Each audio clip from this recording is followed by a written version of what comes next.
in case something like this happened. Computers crashed. Viruses appeared out of nowhere. And then there was the patient confidentiality problem to deal with.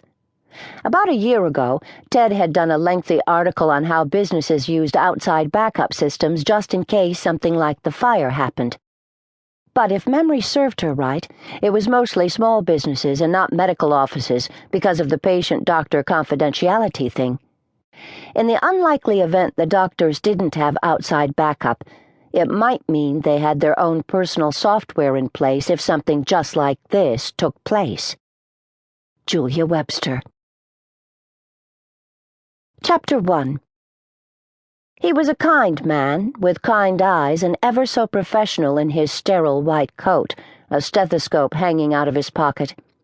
His battered medical bag spoke of years of use. His name was Alfred Montrose, and he was President Martine Connor's personal physician. There was no formality in Connor's private quarters. They were doctor and patient, who were also old friends. "The good news, Marty, is you're going to live.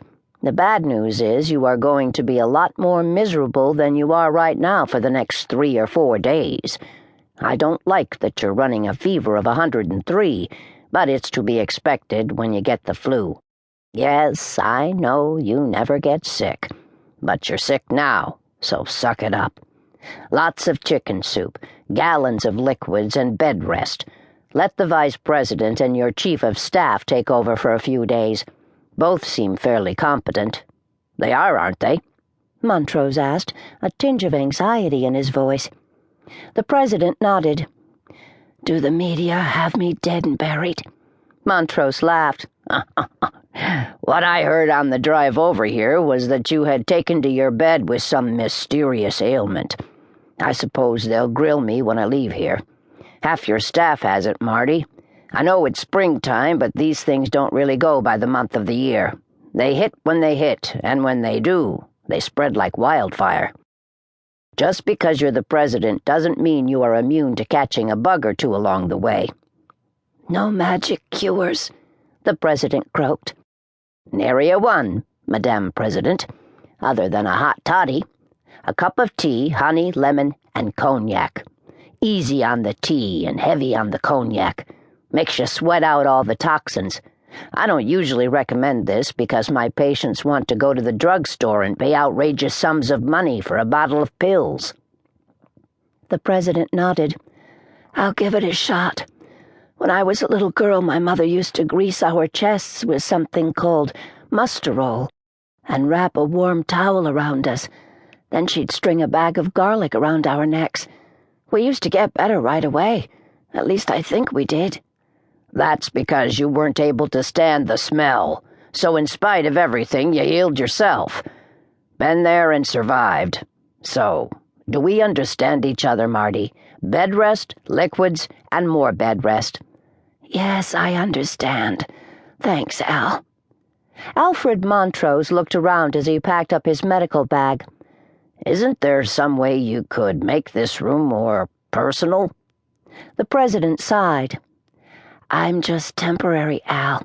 Family pictures, green plants, knickknacks. Is that what you mean? What's the point?" "Sometimes the familiar is the best medicine of all. But if this works for you, then that's all that matters." "When are you going to ask me, Al?" Montrose struggled to look nonplussed. "Ask you what?" "About my engagement to Hank Jellicoe. Don't you want to chastise me for my lousy choices in men? You were never bashful before I moved in here."